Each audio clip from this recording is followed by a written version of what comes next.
Sud Radio, l'œil de l'expert. L'œil de l'expert aujourd'hui, c'est Franck Tapiro. Bonjour Franck Tapiro. Bonjour Valérie. Merci d'être avec nous. Vous êtes communicant et président du mouvement ACT. Donc vous allez nous expliquer ce que c'est que ce mouvement citoyen et puis surtout nous parler de ce premier festival citoyen pour la paix citoyenne dans une époque où la citoyenneté n'a peut-être plus beaucoup de... Enfin, on n'en comprend plus tellement le sens. Vous allez nous expliquer, alors, qu'est-ce que c'est que ACT ? C'est un mouvement citoyen, comme l'on l'indique, action citoyenne, cohésion et transmission, qui a vraiment pour objectif de remettre la citoyenneté au cœur du débat public. Et c'est vrai que depuis quelques mois, même quelques années, face à tous les anti-vax, les anti-tout, les séparatistes, les complotistes, les wokistes, maintenant les fake newsistes, on se dit qu'il est urgent, mais vraiment urgent, d'abord de redonner la parole à la majorité silencieuse, la majorité citoyenne, mais surtout de rappeler que ce qui est le socle de notre identité en tant que Français, c'est la citoyenneté. Et la citoyenneté, c'est un engagement, vous savez, c'est pas quelque chose qu'on a à la naissance. À la naissance, on a la nationalité. Mais la citoyenneté, c'est quoi? C'est le respect des droits et des devoirs. Le respect de la laïcité, on est les seuls au monde à avoir cette loi. Quelle chance! Le respect du civisme, du patriotisme, qui parfois est un vilain mot pour certains. Ils ont oublié qu'avant Marine Le Pen et Jean-Marie Le Pen, le bleu, blanc, rouge était la couleur des citoyens depuis 1789. Il faut juste se rappeler tout ça. Ensuite, c'est le respect de l'autre, la fierté d'appartenance. Et en fait, tout ce qui s'appelle le bien commun. Voilà pourquoi, depuis quelque temps, j'en avais marre de faire tout le plateau, vous m'avez vu, essayer de rappeler en fait aux gens, les gens à la raison, en leur disant, mais vous pouvez avoir toutes les opinions que vous voulez, c'est ça, être citoyen. Mais de grâce, ne vous opposez pas au bien commun. On peut très bien être vacciné et dire du mal du pass sanitaire ou du vaccin. Mais on se fait vacciner comme les 30 km/h à Paris. Il y a plein de gens qui râlent, mais tout le monde les respecte. Pourquoi y aurait-il quelque chose comme ça qui bloquerait par rapport au vaccin, mais par rapport à tous les autres problèmes? Mais est-ce que c'est très français? Alors, c'est très français parce qu'on est toujours, nous, un peu dans la réaction. Mais depuis quelque temps, il y a une forme de morosité sociétale qui ne me plaît pas du tout. C'est que d'abord, les gens sont résignés. C'est même pas déprimés, ils sont résignés. Les gens n'osent plus se parler. Regardez, ils ont peur de tellement de s'opposer ou de pas être d'accord qu'on se parle plus.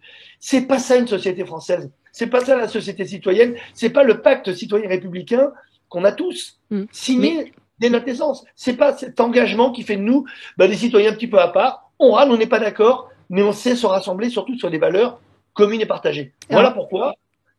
Oui, non, mais c'est vrai que bien commun, aujourd'hui, on voit que ça fait pas beaucoup de sens pour une majorité de gens. On a tendance à se replier sur soi. Le Covid a fait aussi que chacun est retourné dans sa bulle familiale, qu'il y a de plus en plus de télétravail. Donc, le bien commun est une notion qui paraît un petit peu aujourd'hui oubliée, désuète, peut-être même obsolète.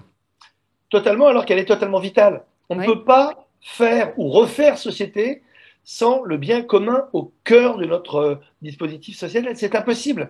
Si on est dans le chacun pour soi, on ne peut pas faire une société, on peut rien créer. Que ce soit un club de foot ou l'organisation d'une ville, alors encore moins un pays. Donc à un moment, il faut savoir juste revenir sur nos fondamentaux.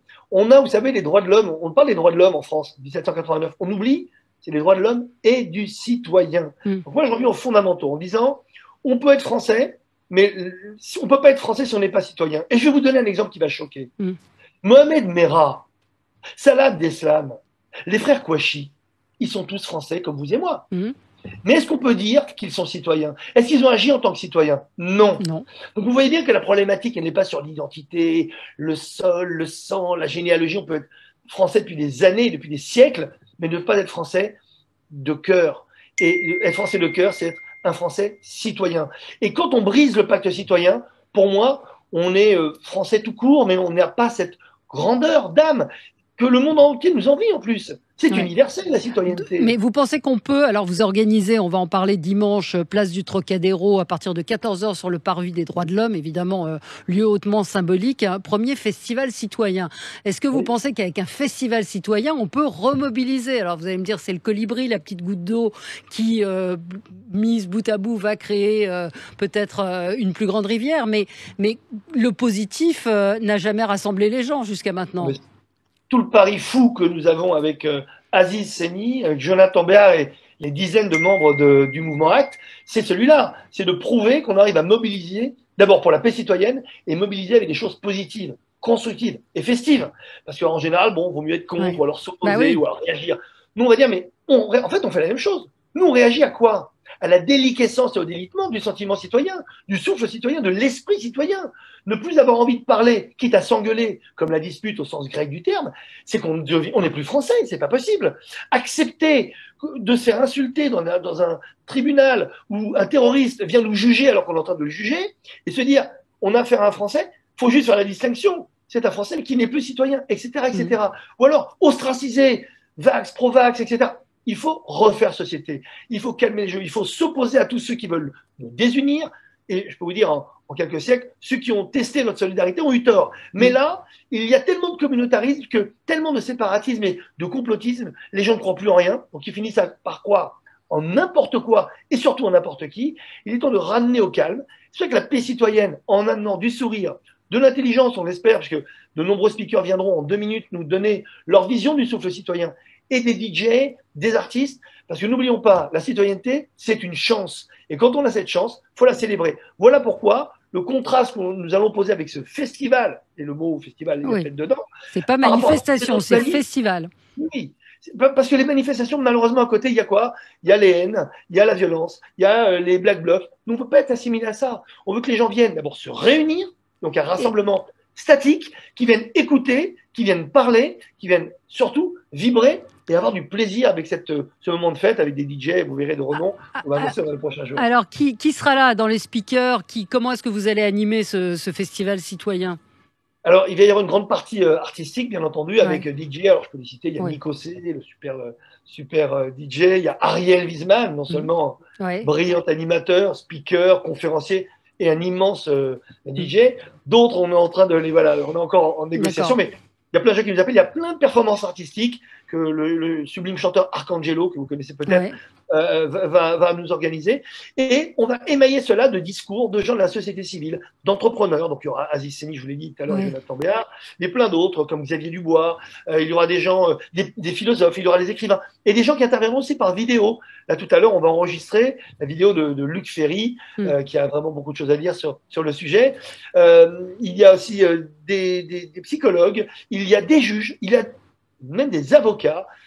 Patrick Lugman, sans le citer, viendra peut-être faire une plaidoirie pour la citoyenneté. Pourquoi? Pour montrer que notre bien commun, mais il faut faire intervenir tout le monde. Mais, vous l'avez remarqué, je ne vous ai pas cité un nombre d'hommes ou de femmes politiques, parce qu'on a envie que les politiques regardent cette tribune citoyenne, puissent réagir. Oui, c'est ça, parce que le but, c'est quand même que ça débouche sur une prise de conscience et des actes. D'ailleurs, votre mouvement s'appelle ACT.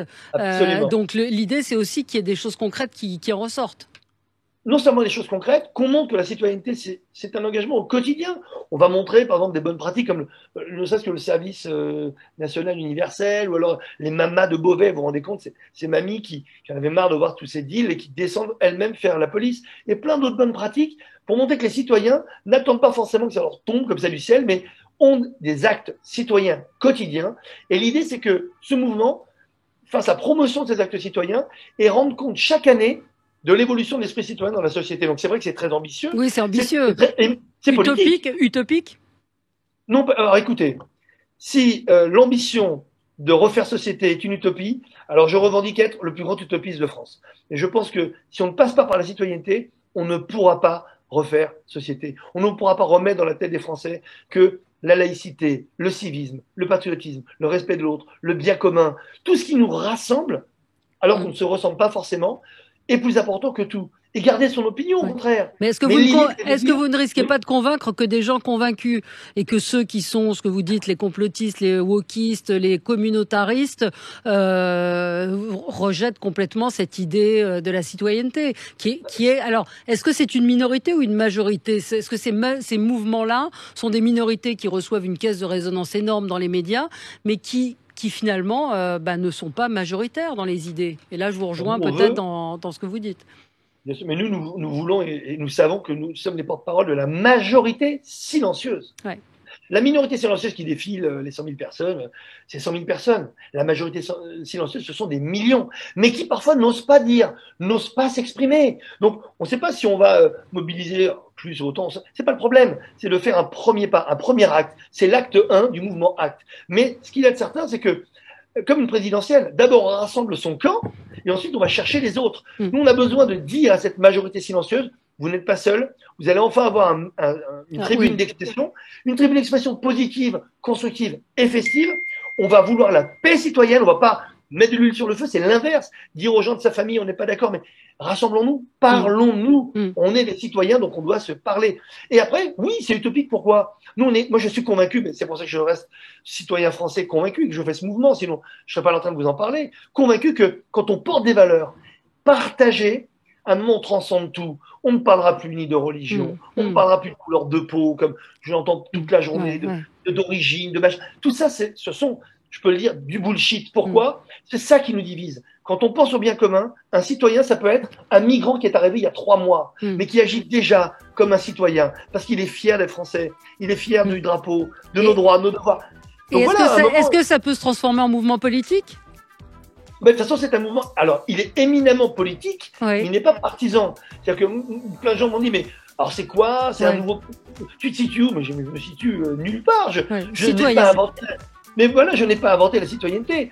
Je revendique avec Aziz, Jonathan et tous les autres d'être, on va dire, des citoyens plutôt lanceurs d'alerte sur la citoyenneté. Mais de grâce que tous les politiques dignes de ce nom récupèrent, non pas ce qu'on fait, récupèrent l'esprit citoyen au cœur du débat public, et j'espère qu'en 2022, ils ne vont pas passer à côté de cela. Parce que même quand on parle d'environnement, on ne parle pas de citoyenneté, quand on parle du respect de l'autre. Donc si l'environnement, la problématique du climat, mais il n'y a pas plus citoyen que ce combat-là. Donc en fait, je suis revenu à l'ADN finalement de ce qui fait la France. Et l'ADN de ce qui fait la France, c'est la laïcité, la laïcité, la citoyenneté. Premier festival citoyen, si vous êtes à Paris ou si vous voulez venir faire un tour, dimanche prochain, donc sur le parvis des droits de l'homme, sur l'esplanade du Trocadéro.